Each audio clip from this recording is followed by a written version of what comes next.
aperçu général sur l'œuvre de Christ, c'est-à-dire que nous saisissons d'une nouvelle occasion de parler de Jésus-Christ. Pour préluder à cette étude, nous allons lire d'abord le psaume 45, verset 2. C'est un cantique des fils de Corée, chant d'amour, cantique chant d'amour. Verset 2. Des paroles pleines de charme bouillonnent dans mon cœur.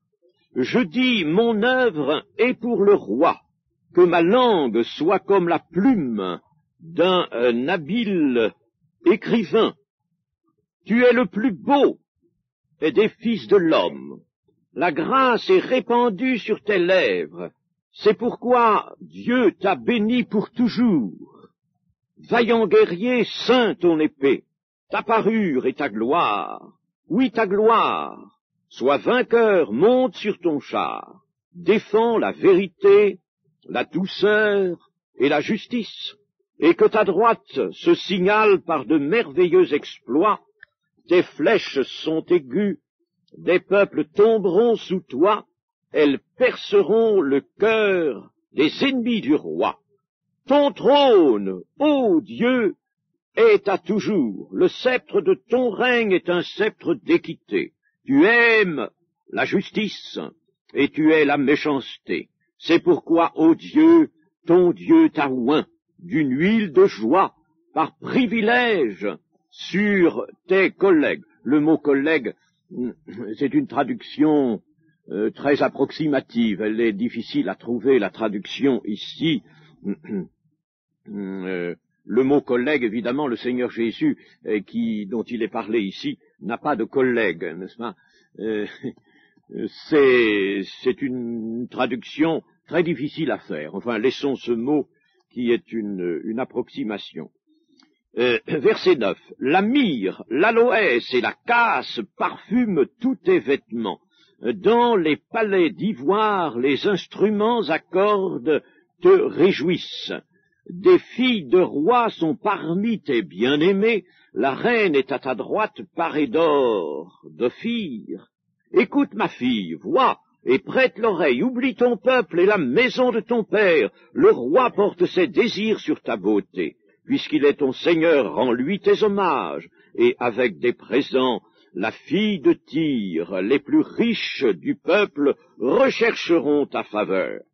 Toute resplendissante est la fille du roi dans l'intérieur du palais. Elle porte un vêtement tissu d'or. Elle est présentée au roi vêtue de ses habits brodés et suivie des jeunes filles, ses compagnes, qui sont amenées auprès de toi. On les introduit au milieu des réjouissances et de l'allégresse. Elles entrent dans le palais du roi. Tes enfants prendront la place de tes pères, tu les établiras princes dans tout le pays, je rappellerai ton nom dans tous les âges, aussi les peuples te loueront éternellement et à jamais. Ce psaume est remarquable, c'est absolument remarquable, parce que il est tellement facile d'y voir Jésus-Christ et l'Église, n'est-ce pas, toute resplendissante est la fille du roi, la fille d'un certain roi, n'est-ce pas, et qui est présentée alors au roi, vêtue de ses habits brodés, en vue, bien entendu, des noces, de ses noces avec le roi. Écoute, ma fille, vois et prête l'oreille, oublie ton peuple et la maison de ton père, oublie cette humanité d'où tu sors et qui ne peut pas être sauvée. La chair et le sang n'hériteront pas le royaume de Dieu. Oublie cela, oublie le passé, toutes choses sont devenues nouvelles. C'est merveilleux, n'est-ce pas? Et puis alors, nous avons là quelque chose qui, au verset 7, est absolument péremptoire. Ton trône, ô Dieu, est à toujours. Et cela, c'est dit à celui qui est le plus beau des fils de l'homme. Voyez que la divinité du Messie, car les Juifs sérieux, voient là le Messie, n'est-ce pas? Le Messie. Donc la divinité du Messie est là situé d'une façon absolument déterminante. C'est pourquoi, ô Dieu, ton Dieu t'a oint. Il y a donc deux dieux, n'est-ce pas? Voyez-vous, il y aurait deux dieux si l'on ne voyait les choses sous le jour de la révélation que nous donne le Nouveau Testament. Alors, après cela, va-t-on encore mettre en cause la divinité du Seigneur Jésus? Va-t-on épiloguer pour essayer de la situer sur un plan peut-être légèrement différent? Non, il n'y a qu'un Dieu unique, et Jésus-Christ partage avec le Père cette unique divinité. Mais quand le Père s'adresse au Fils, vous voyez bien qu'il y a là, n'est-ce pas, le langage d'une personne à l'autre, ô Dieu, ton Dieu t'a oint. Cela est repris dans les Hébreux. Eh bien, après cette lecture d'introduction, je voudrais vous rappeler ceci, c'est que le Seigneur Jésus demande à l'Église, demande pas à ses contemporains seulement, il demande à l'Église tout entière, quand il a parlé à ses apôtres, il a parlé à l'Église, n'est-ce pas? Il faut bien le savoir et le comprendre. Cela d'ailleurs est dit explicitement. Eh bien, c'est donc à l'Église que le Seigneur Jésus a demandé de le connaître. D'abord, dans la prière sacerdotale, il est dit, la vie éternelle, c'est qu'ils te connaissent, toi, le seul vrai Dieu, et celui que tu as envoyé dans le monde, Jésus-Christ. Donc, connaître, c'est connaître intimement, c'est être lié dans la communion avec Dieu, la communion au Père et au Fils, lié avec Dieu et avec le Fils. Mais connaître, c'est aussi connaître dans tout le développement de la révélation qui nous est donnée de Dieu et de Christ. Et l'on ne peut pas connaître le Père sans connaître le Fils.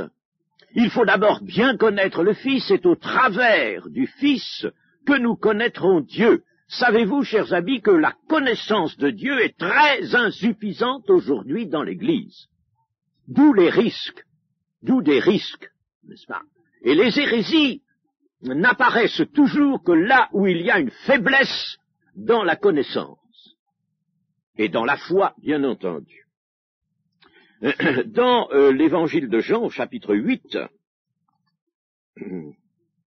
verset 19, nous lisons, « Ils lui dirent donc, où est ton Père ?» Jésus répondit, « Vous ne connaissez ni moi, ni mon Père. Si vous me connaissiez, vous connaîtriez aussi mon Père. » Pour connaître le Père, il faut connaître Jésus. Jésus est le révélateur du Père, celui qui manifeste le Père. Il faut le connaître, lui. Et puis, le verset 24 du même chapitre, « C'est pourquoi je vous ai dit que vous mourrez dans vos péchés, car si vous ne croyez pas ce que je suis, vous mourrez dans vos péchés. » Vous voyez que le salut, c'est bien dans la connaissance intime d'une personne, de la personne de Jésus-Christ, le salut est là. Parler de Christ et de son œuvre est une chose exaltante. La méditation sur la personne et sur l'œuvre de Christ est spirituellement savoureuse, exaltante. Et c'est par cette méditation, c'est en méditant avec foi, en méditant avec amour même, que l'on parvient à la contemplation de Christ. Voilà quelque chose aussi qui n'est pas bien connu. Il ne s'agit pas là de mystique, de mysticisme. Il s'agit d'une contemplation purement spirituelle de Christ. Nous le contemplons comme par un miroir, comme par le moyen d'un jeu de glace. Nous contemplons la gloire du Christ, et nous sommes ainsi nous-mêmes élevés de gloire en gloire, nous dit l'apôtre Paul. Qui dit-on que je suis? Demanda un jour à ses apôtres le Seigneur Jésus.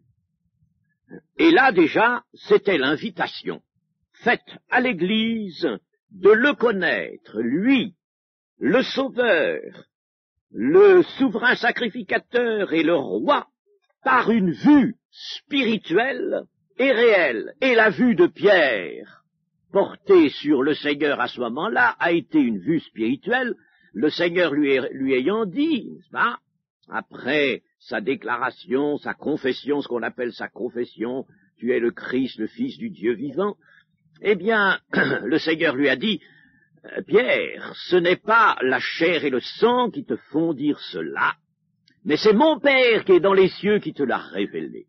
Voyez la vue spirituelle portée sur le Seigneur Jésus. Il faut donc le contempler, lui, si l'on veut connaître Dieu. Portez vos regards sur lui, le chef et le consommateur de la foi, nous dit l'Épître aux Hébreux. Cette contemplation de la personne de Jésus revêt toujours un sens.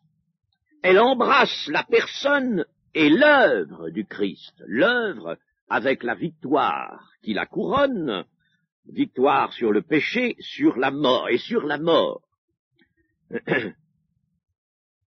On peut très bien mal connaître Christ, mal le considérer, mal le contempler, d'où la nécessité de notre méditation.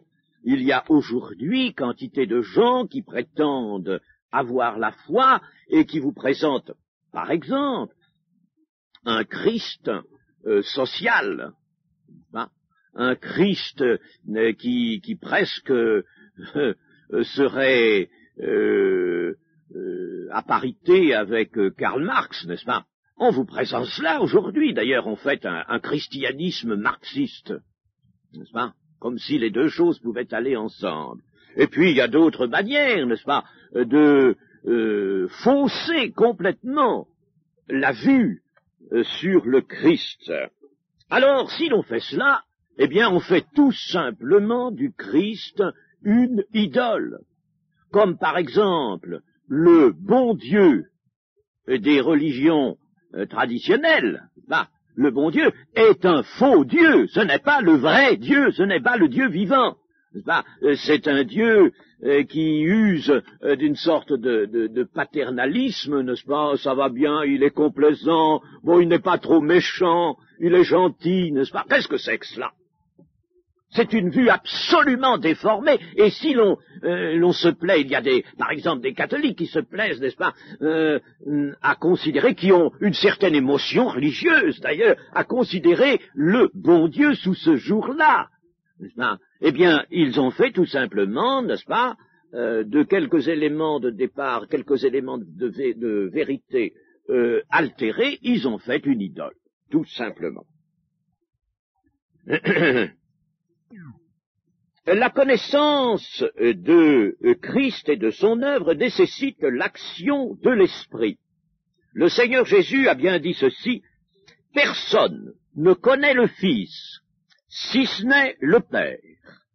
Personne non plus ne connaît le Père, si ce n'est le Fils, et celui à qui le Fils veut le révéler. » Cela dans Matthieu 11, verset 27, et pour que le Fils nous révèle le Père, pour que préalablement le Père nous conduise au Fils, car cela aussi c'est indiqué dans un autre passage, dans l'évangile de Jean, il faut être des enfants. Dans le contexte de Matthieu 11, le Seigneur a tressailli de joie parce que cette révélation est faite à des enfants et non pas à des sages et à des intelligents. Soyons donc des enfants, non pas selon le jugement, mais par la foi. La personne et l'œuvre de Jésus-Christ constituent le sanctuaire des hommes de la terre. Le sanctuaire, c'est cela, ce ne sont pas les cathédrales. Les cathédrales détournent l'attention, détournent l'esprit des hommes. Et tout ce qui est institutionnel détourne la foi même, souvent, n'est-ce pas, procure à la foi de faux objets. La foi a besoin de ces objets, parce que la foi, n'est-ce pas, eh bien, il faut qu'elle se dirige sur des objets. Il faut qu'elle se dirige sur le grand objet qui lui est proposé, c'est-à-dire Christ, et toutes les choses qui ont été faites avec l'iconographie, les images, les statues, les magnifiques constructions, car il faut bien dire, n'est-ce pas, que les cathédrales que nous avons par exemple en France ou en Occident en général, sont quelque chose de merveilleux au point de vue réalisation humaine, c'est évident. Mais ce n'est pas ça, le sanctuaire. Le sanctuaire donné aux hommes, c'est Jésus-Christ et son œuvre. Détruisez ce temple, et en 3 jours, je le relèverai. Et le contexte de Jean chapitre 2 est celui-ci, il parlait du temple de son corps. Jésus est le sanctuaire des hommes. C'est de ce sanctuaire que coule le fleuve de l'eau de la vie, la source d'eau vive. Au bord de ce torrent, de ce fleuve, pousse l'arbre de la vie. C'est de ce sanctuaire que coule la source inépuisable de la justice et de la vie. Et bientôt, les hommes en seront rendus conscients par la vue, mais ne seront pas sauvés par la vue. La vue viendra, tous le verront, tous verront le sanctuaire, et au moment où le Christ posera ses pieds sur le mont des Oliviers, un torrent jaillira à ses pieds. Le torrent sera matérialisé là, la source d'eau vive, de justice.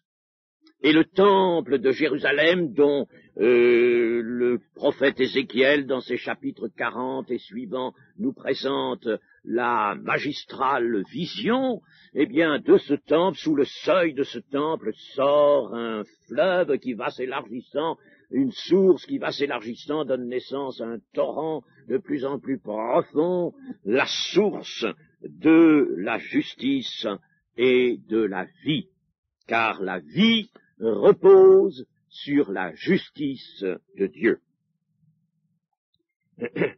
L'Écriture nous présente le nom de Jésus comme celui qui est supérieur à tous les noms. Et l'Écriture de nous dire, Dieu a voulu qu'au nom de Jésus, tout genou fléchisse, dans les cieux, sur la terre et sous la terre. Quand on disait sous la terre, cela ne veut pas dire, comme d'aucuns le prétendent, dans le centre de la terre, c'est-à-dire dans la matière même du globe, mais cela veut dire sous nos pas, aller aux antipodes, n'est-ce pas, aux antipodes de Père Guillot, par exemple, en ce moment où nous nous trouvons, eh bien, de l'autre côté, dans un autre sens, il y a aussi une partie du ciel, n'est-ce pas, et il ne faut pas l'oublier, celle-là. Par conséquent, d'une façon universelle, Dieu a voulu qu'au nom de Jésus, tout genou fléchisse. C'est vous dire, n'est-ce pas, que Jésus, le sanctuaire des hommes, devient aussi un sanctuaire pour l'univers. L'œuvre de Jésus, comment l'embrasser? D'abord d'un regard circulaire.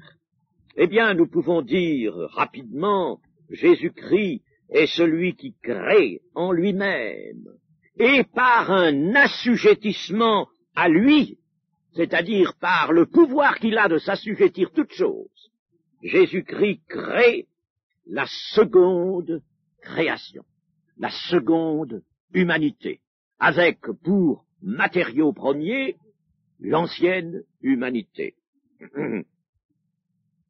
Pour tout homme de foi humble, de foi tranquille, votre foi n'a pas besoin de se tourmenter, il faut qu'elle soit humble et tranquille, tout est prêt, tout est fait, vous n'avez pas besoin de problèmes, abandonnez vos soucis, vos problèmes, la foi doit être tranquille, calme, tranquille, cette foi tranquille, cette foi humble, eh bien, nous montre Jésus-Christ comme le chemin, le grand chemin, le chemin merveilleux. Il faut toujours emprunter un chemin, car la vie est une marche, la vie est un devenir, il est le chemin, il est la vérité, la vie, il communique l'une et l'autre.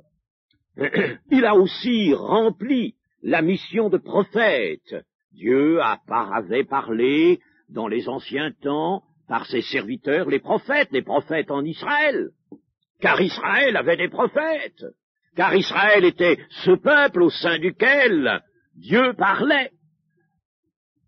Vous savez, il faut que nous ayons, nous, une idée nouvelle d'Israël, malgré tout ce que nous lisons dans l'Ancien Testament et qui nous montre, n'est-ce pas, les points terriblement faibles, qui nous montrent même, on peut dire, les trahisons du peuple à l'égard de son Dieu. Cependant, Israël est le lutteur avec Dieu. Et ayons une vue, non pas la vue de l'historien, mais ayons une vue spirituelle sur ce que Dieu a fait au moyen d'Israël. Le salut vient des Juifs. Israël avait donc des prophètes. Nous, aujourd'hui, nous avons des savants et des philosophes. Je les changerai tous pour un seul des prophètes d'Israël. Israël avait des prophètes. C'est ça que, aujourd'hui, n'est-ce pas, nos chroniqueurs devraient savoir. Israël avait des prophètes. Et si l'on sait ce qu'est un prophète, si l'on comprend la parole du prophète, on saura que dans l'œuvre et la parole du prophète, il y a la parole de Dieu.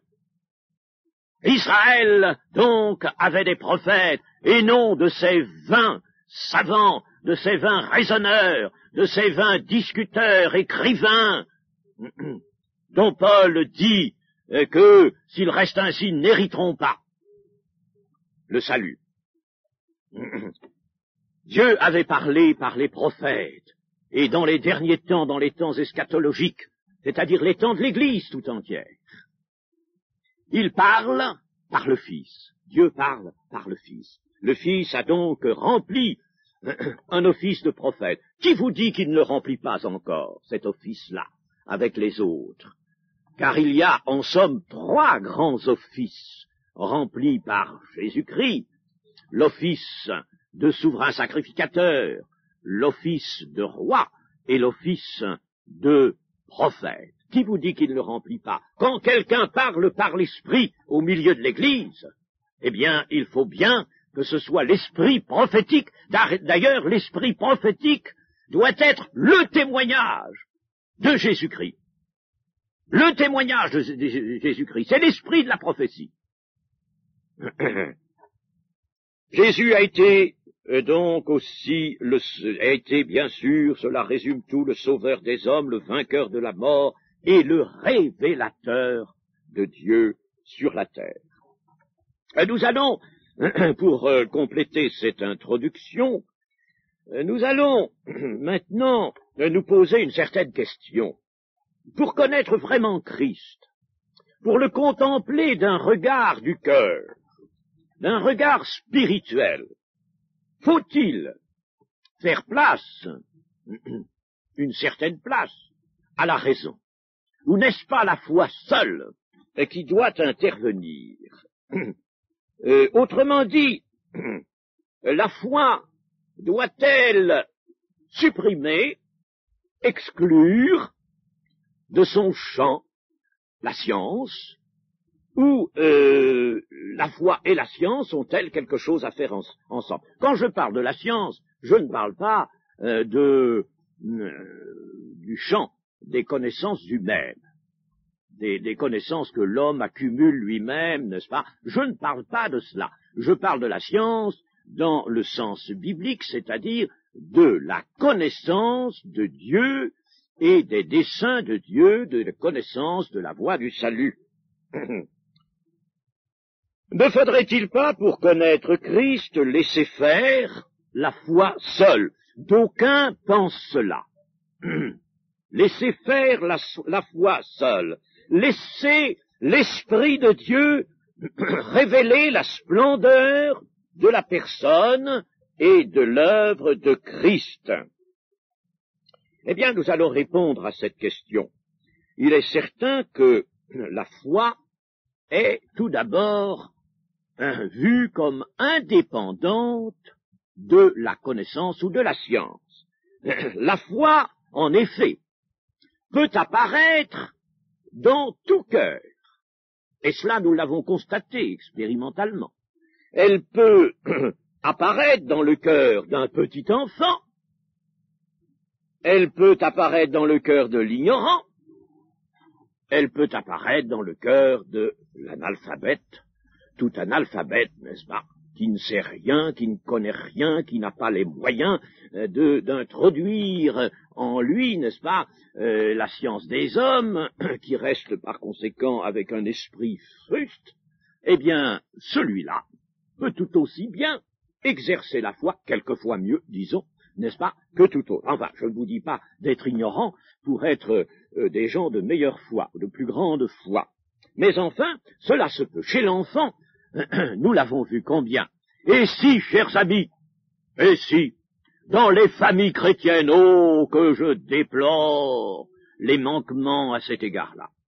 Si dans les familles chrétiennes, l'on savait élever les enfants comme il convient, vraiment dans un climat spirituel, un climat de foi, l'on obtiendrait des merveilles.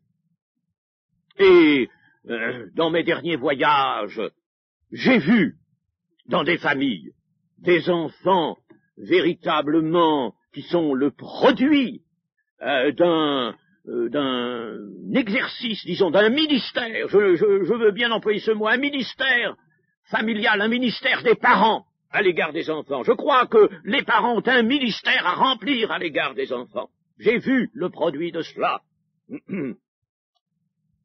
J'ai vu dans des familles.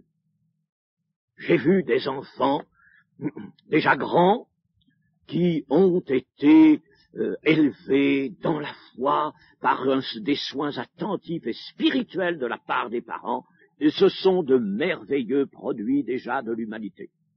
Alors, chers amis, c'est pas tout, n'est-ce pas, de corriger un peu son enfant, c'est pas tout, n'est-ce pas, de le pousser à assister très tôt à des réunions. Le tout, c'est d'éveiller en lui un sens spirituel, le sens de la foi et de l'amour de Dieu. Et ça, c'est très subtil, mais c'est possible par les moyens de Dieu. Donc la foi est indépendante de la science. Il n'y a ni âge, ni antécédent, ni race, ni condition pour la foi. Il lui suffit d'ouvrir le cœur à la repentance et à l'appropriation de Jésus-Christ, car le salut, c'est cela, c'est le lien avec Jésus-Christ, c'est une appropriation de Jésus. Prenons garde que cette foi reste ce qu'elle doit être et qu'elle ne devienne pas raisonneuse. Mais cette foi va-t-elle supprimer la nécessité de la pensée et de la mise en œuvre des facultés de l'homme? Va-t-elle les supprimer? Non, elle ne va pas les supprimer, car alors Dieu aurait modifié la personne humaine. Si l'homme a des facultés naturelles, et nous savons que ces facultés naturelles peuvent, dans leur exercice, aller très loin, nous le voyons maintenant par les découvertes et les techniques qui sont faites, n'est-ce pas? C'est souvent fabuleux, ça tient du prodige. La nature elle-même est prodigieuse, mais on voit les facultés, n'est-ce pas, pénétrer dans les prodiges de la création. Ah, c'est quelque chose de fabuleux, c'est vrai, n'est-ce pas? Eh bien, les facultés, donc, dans l'homme sont très grandes. Mais malheureusement, elles s'emploient au mal. Malheureusement, elles sont au service d'un cœur et qui est rempli des souillures de la chute. Alors, la foi va-t-elle supprimer les facultés de l'homme? Non pas. Elle va les mobiliser. Elle va les mobiliser pour elle. La foi va mobiliser. Et c'est bien ce que nous dit l'apôtre Paul. Quand, pour lui-même, mettant son expérience en vue, non pas pour se faire valoir, quand il se faisait valoir, savez-vous ce qu'il disait? Qu'il était les balayures, qu'il était l'avorton, qu'il était le plus grand des pécheurs. Voilà comment il se faisait valoir, l'apôtre Paul. Mais quand il avait besoin de mettre son expérience en matière de témoignage devant ses auditeurs, ou plutôt de le faire par plume, n'est-ce pas? Eh bien, alors, il disait il rappelait qu'il était hébreu, né d'hébreu, qu'il avait été élevé au pied de Gamaliel, qu'il était pharisien, c'est-à-dire qu'il possédait toute la connaissance du moment. On a dit que c'était un théologien de son temps, mais oui, c'était un savant de son temps, l'apôtre Paul. Et alors il va vous dire, mais je regarde tout cela comme de la boue, à cause de l'excellence de Christ. Je regarde tout cela, je ne me targue pas de tout cela. Je regarde cela comme de la boue, à cause de l'excellence de Christ. Mais quand il va développer le mystère de Christ, ne va-t-il pas se servir de la connaissance qu'il avait de la loi, de la connaissance même qu'il avait des hommes? Ne va-t-il pas se servir de tout cela si le Seigneur va lui permettre de faire appel à ces éléments-là, n'est-ce pas? Mais alors, ces éléments et l'intelligence de Paul sont mobilisés au service de la foi. Certes, la révélation par l'Esprit de Dieu se situe au-dessus de la raison, au-dessus des acquisitions de l'intelligence, ça c'est certain. Mais, attention, la révélation avec un grand R, et j'aime beaucoup considérer cela, la révélation de Dieu. Il y a une révélation. Nous sommes nourris d'une révélation de Dieu. La révélation ne méprise pas la raison humaine, ni les facultés naturelles, mais la révélation les conquiert. Elle s'en empare. Nous allons lire 1 Corinthiens 2 et verset 9. C'est un très beau passage auquel il faut revenir de temps à autre. Mais comme il est écrit, ce sont des choses, les choses, entendez, les choses révélées. Ce sont des choses que l'œil n'a point vues, que l'oreille n'a point entendues et qui ne sont point montées au cœur de l'homme, des choses que Dieu a préparées pour ceux qui l'aiment. Qu'est-ce que ça veut dire, des choses qui ne sont point, que l'œil n'a point vu, que l'oreille n'a point entendu, qui sont point montées par les voies naturelles au cœur de l'homme. C'est-à-dire, c'est pas par l'exercice des facultés naturelles que ces choses-là ont été connues, mais elles ont été préparées, Dieu les a préparées pour ceux qui l'aiment. Ah, et comment les a-t-il données? Verset 10. Dieu nous les a révélées par l'Esprit. Dieu nous les a révélées par l'Esprit, car l'Esprit sonde tout, même les profondeurs de Dieu. Alors, nous voyons l'Esprit, n'est-ce pas, qui va, il est libre. L'Esprit de Dieu, il va partout, il sonde les profondeurs de Dieu, c'est-à-dire, il sonde la personne de Dieu elle-même dans tout ce qu'elle est, il sonde les desseins de Dieu, il sonde les œuvres de Dieu, n'est-ce pas, et il vient nous sonder, nous aussi. C'est le même esprit, n'est-ce pas, il apporte tout cela, il est chargé de tout cela, s'il trouve en nous l'amour. Parce que là, n'est-ce pas, il est question de chrétiens. Alors il n'est pas question seulement de foi, il est question d'amour. Quand la foi fait son œuvre, n'est-ce pas, alors à ce moment-là, on parle essentiellement de l'amour. Eh bien, ceux qui aiment Dieu, c'est-à-dire ceux qui sont dans le lien avec Dieu, un lien d'amour, alors Dieu leur révèle ces choses. Verset 11. Lequel des hommes, en effet, connaît les choses de l'homme, si ce n'est l'esprit de l'homme qui est en lui, c'est-à-dire, n'est-ce pas, les facultés naturelles de l'homme, eh bien, lui permettent de connaître ce qui peut être capté, c'est-à-dire ce qui est du domaine sensible. De même, personne ne connaît les choses de Dieu, si ce n'est l'Esprit de Dieu. Personne ne connaît les choses de Dieu. Or, nous n'avons pas reçu l'Esprit du monde, mais l'Esprit qui vient de Dieu, afin que nous connaissions les choses que Dieu nous a données par sa grâce. Il faut les connaître, ces choses, que Dieu nous a données par sa grâce. Et nous en parlons, il faut bien que nous en parlions aussi, nous en parlons, non avec des discours qu'enseigne la sagesse humaine. Nous n'en parlons pas pour faire des discours, n'est-ce pas, pour faire de la rhétorique, pour faire de l'éloquence. Non, mais nous en parlons avec ceux qu'enseigne l'Esprit, avec des discours qu'enseigne l'Esprit, employant un langage spirituel pour les choses spirituelles.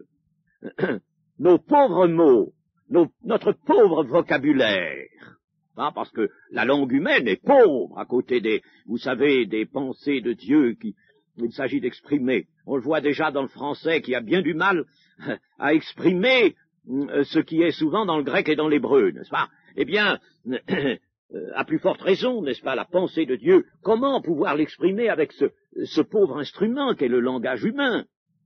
Eh bien, Dieu fait encore là un miracle.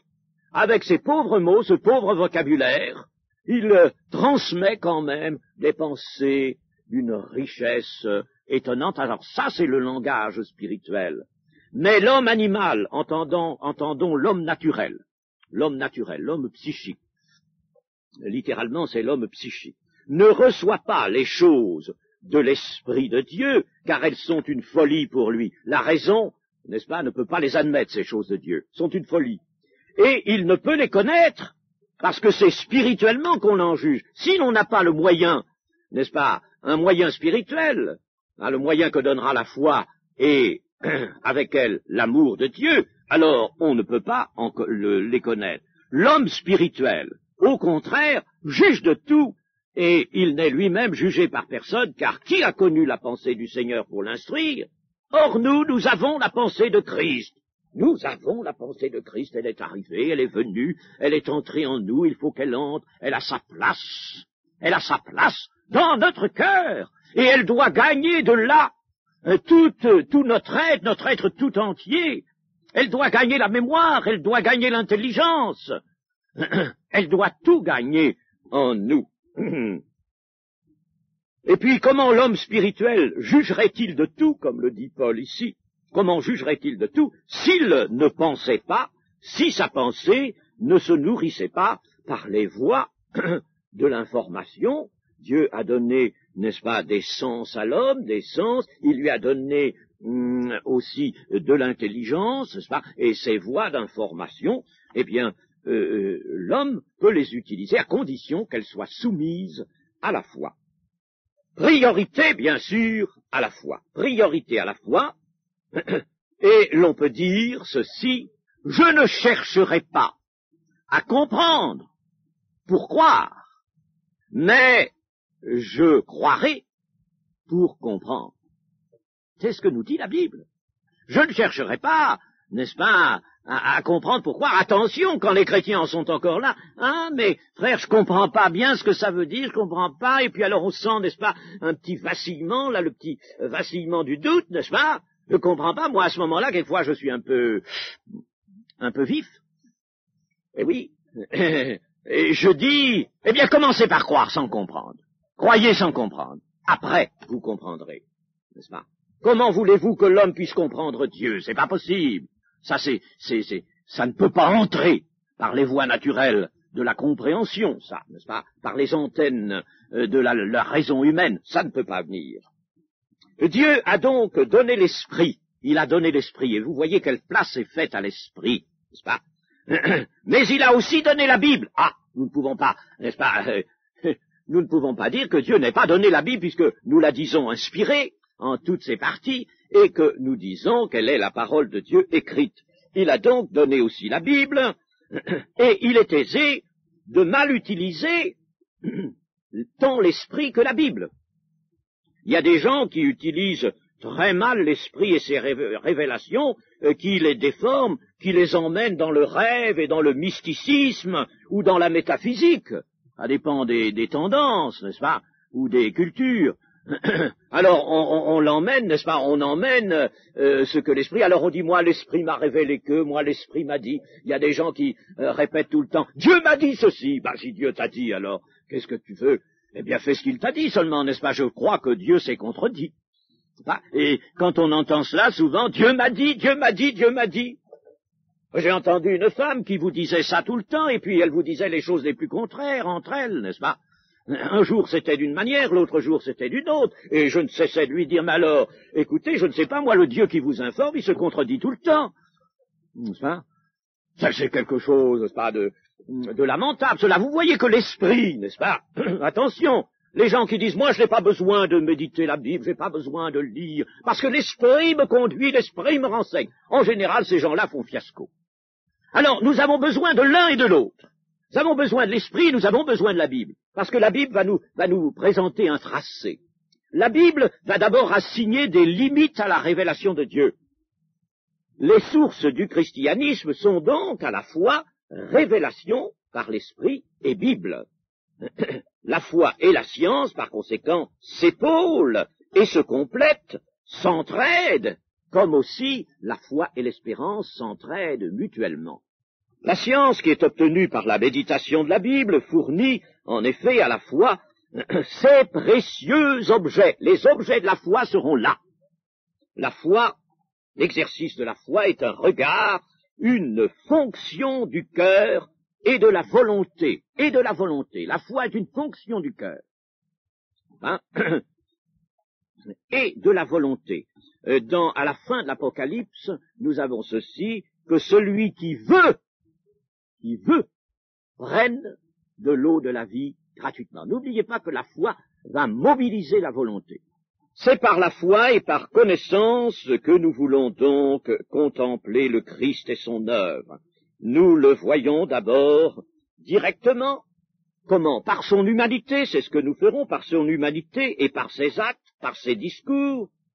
Mais nous remarquons d'abord, quand nous considérons le Christ sous le jour de son humanité, nous remarquons les perfections de son humanité, qui surpassent tout ce qui est concevable. On peut concevoir un homme parfait, mais comme le Christ, non.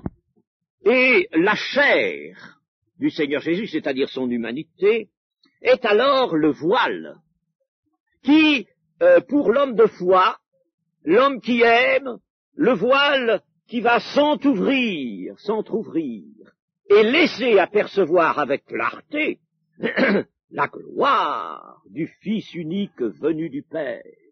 La gloire va se voir, n'est-ce pas, derrière le voile, celui qui à la fois pénètre au-delà du voile de l'humanité de Jésus et contemple la gloire comme la gloire du Fils unique venu du Père. Amen.